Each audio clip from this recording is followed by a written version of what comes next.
Imagine waking up one morning, perfectly healthy, completely innocent, and by noon, your body is floating in the Nile. No trial, no lawyer, no reason given. Just gone. This wasn't a nightmare. This wasn't a war zone in some distant century. This was Uganda, 1970s, and the man responsible, he called himself His Excellency, President for Life, Field Marshal Al-Haji Dr. Idi Amin Dada, conqueror of the British Empire, and lord of all the beasts of the earth. He wasn't joking. And the world, for a terrifyingly long time, laughed along with him. Here's what history books don't tell you, and what most people never want to face. Idi Amin didn't just kill people. He performed it. He made death a public spectacle. He wanted you to watch. He wanted you to clap. And if you didn't clap loud enough, you might be next on the stage.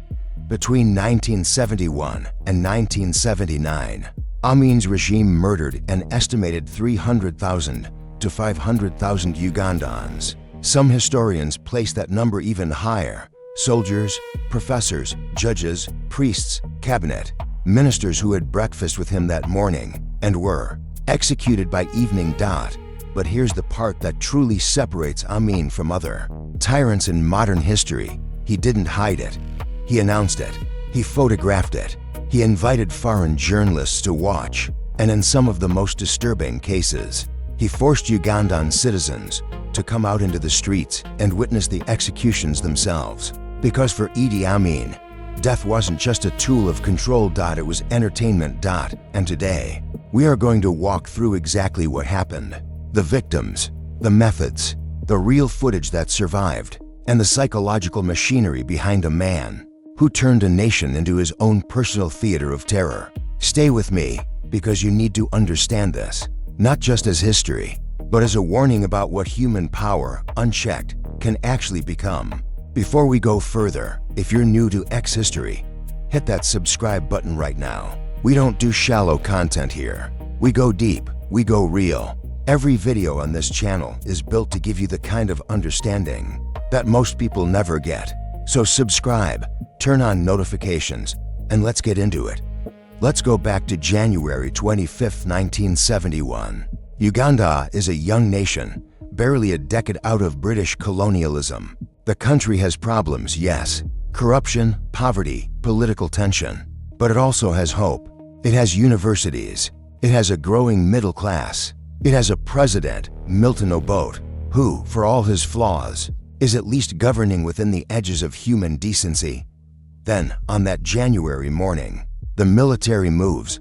Tanks roll through Kampala before sunrise. Radio stations are seized, and a large, loud, almost theatrically confident army general steps in front of a microphone and announces that he is now in charge. His name is Idi Amin Dada.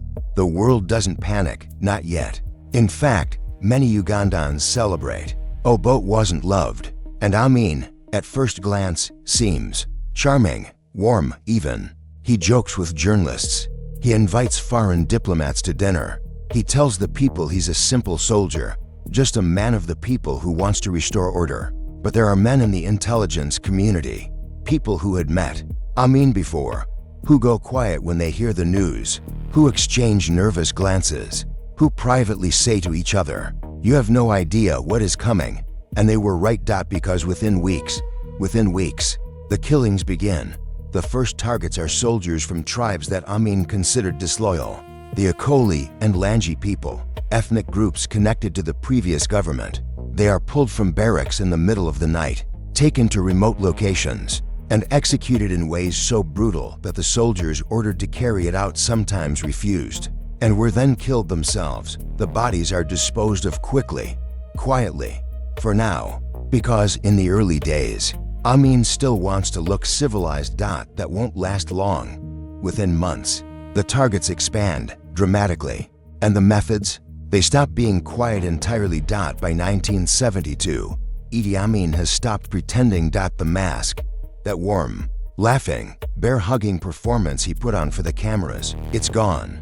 Or rather, it's still there, but now it sits on top of something monstrous. And the people of Uganda are beginning to understand that the smile and the slaughter are not opposites. They are the same thing. This is the year Amin makes one of the most catastrophic economic decisions in African history, and it reveals exactly how his mind works.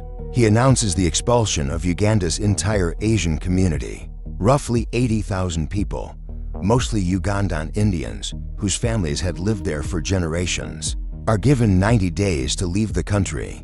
Take nothing, leave everything: businesses, hospitals, factories, farms, handed over to Amin's loyalists overnight. The economy collapses almost immediately. Shelves go empty. Medical supplies run out. The infrastructure that those communities had built and maintained for decades, gone within months. Uganda goes from a country with real economic potential to a nation that cannot keep its own lights on.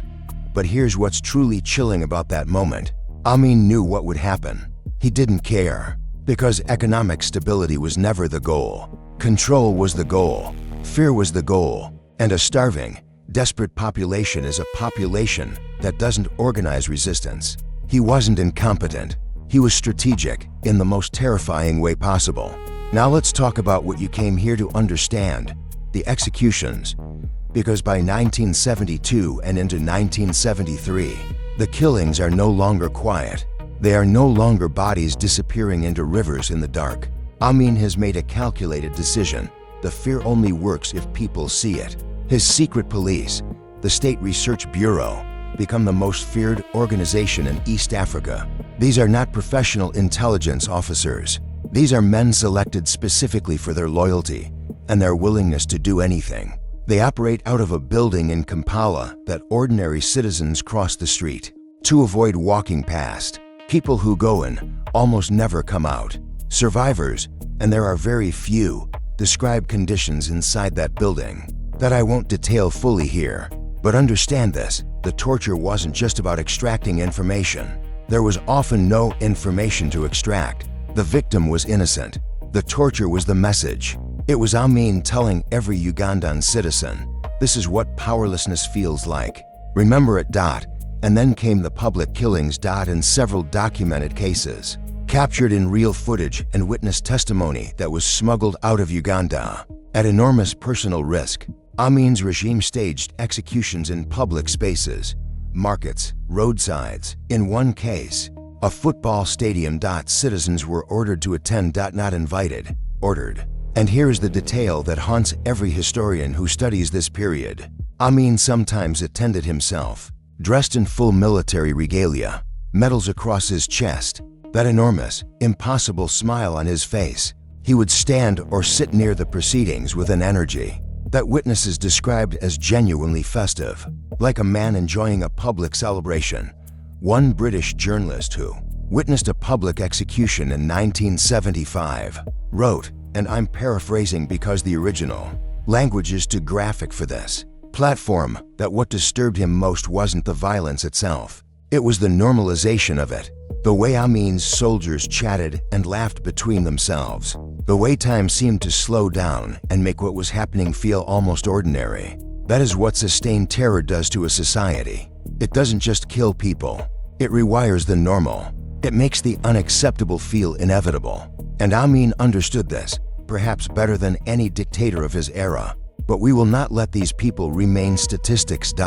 Because behind every number in those estimates, 300,000, 500,000, there's a name, a family, a morning routine that was interrupted and never resumed. Take Benedicto Kiwanuka, Uganda's first prime minister, a man of remarkable intelligence and genuine patriotism, arrested in 1971, taken to Makindi prison, never seen again by his family. His fate was confirmed only years later through the testimony of a prison guard, who had since fled the country. Take Chief Justice Benedicto Kiwanuka. Yes, even the head of the judiciary was not safe. Take the Archbishop, Janani Luwum, the Archbishop of the Church of Uganda, a deeply loved, deeply respected religious leader, a man whose entire life was built around peace, around faith, around the radical idea that every human being has inherent dignity. In February 1977, Amin accused him of plotting a coup. It was a fabrication. Everyone knew it was a fabrication, including Amin. 3 days later, Janani Luwum was dead. The government claimed a car accident. The body, when finally released to the family, told a completely different story. The international community erupted. Even governments that had stayed diplomatically quiet about Amin's regime could no longer look away. But by then, tens of thousands were already gone. Here is something that almost nobody talks about when they discuss Idi Amin. The world had every chance to stop him. Earlier, Western governments knew. Intelligence agencies had reports. Journalists were filing stories. Survivors were giving testimony. And yet, for years, the international response was largely a combination of diplomatic silence, uncomfortable laughter at Amin's theatrical press conferences, and a quiet, shameful calculation that Uganda's internal affairs were not worth the political cost of intervention. Britain, Uganda's former colonial power, maintained relations longer than it should have. The United States was distracted by Vietnam and Watergate. The Soviet Union and Libya were actively supporting Amin with weapons and financial backing. Muammar Gaddafi in particular saw Amin as a useful ally, funding his regime while thousands of Ugandan citizens were being slaughtered. Let that land for a moment.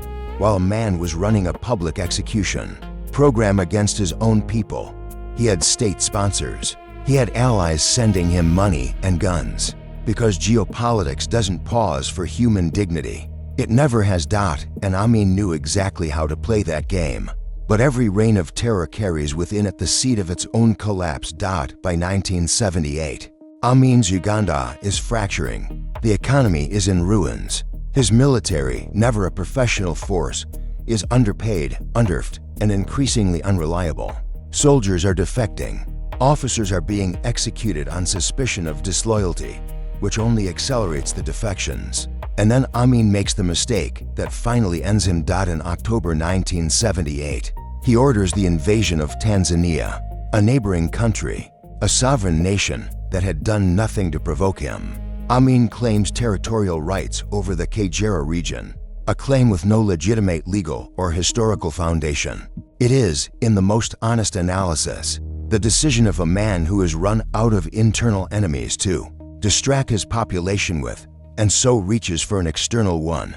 Tanzanian President Julius Nyerere, a man of extraordinary patience and political principle, does not negotiate.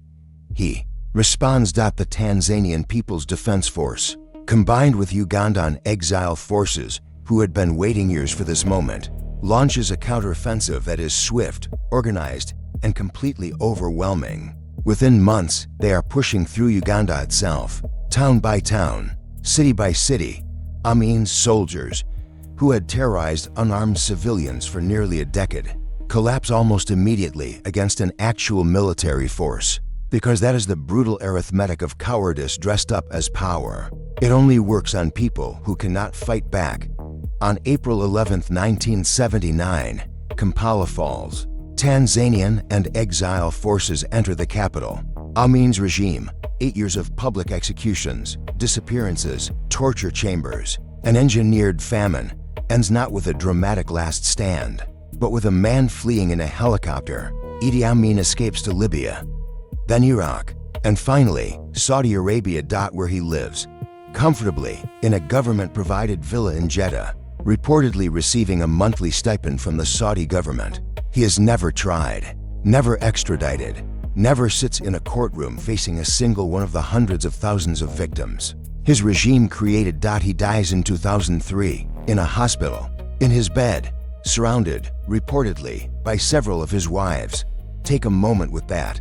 A man responsible for 500,000 deaths dies peacefully, in comfort, of kidney failure, while survivors of his torture chambers are still living with the physical and psychological damage he inflicted on them decades earlier. There is no cinematic justice here, no dramatic arrest, no Nuremberg moment, and that absence, that gaping, uncomfortable absence, is perhaps the most important thing this story teaches us. Because here is what Idi Amin's story is actually about. It is not just about one man's evil. History is full of evil men. What makes Amin's story uniquely important, uniquely necessary to understand, is the system that allowed him to exist and expand for so long. It was the silence of institutions, the calculations of foreign governments, the slow normalization of atrocity among a population living under daily terror, the international community's willingness to treat a mass murderer as a diplomatic eccentric rather than a criminal. These are not conditions unique to 1970s Uganda. These conditions exist right now in different countries, in different forms, with different names attached to them, and the only protection against them, the only real protection, is an informed, aware, morally awake global population that refuses to look away. That is why history channels like this one exist, not to shock you, not just to entertain you, though we work hard to do that too, but to make sure that the Janani Luwums of the world are remembered, that the 300,000 names that will never all be individually recovered are not reduced to a footnote, that when someone, somewhere, begins to exhibit the early patterns of what Amin represented, the cult of personality, the elimination of judicial independence, the public performance of violence as political messaging, that you recognize it, because you've seen it before, right here, on X-History. If this video gave you something, a new understanding, a deeper perspective, a name you'll carry with you, then share it. Put it in front of someone who needs to see it. That's how history actually does its job. Subscribe to X-History if you haven't already. Every video on this channel is built with the same standard: deep, real, human, and important. And next time, we go somewhere equally powerful. Stay curious, stay awake. I'll see you in the next one.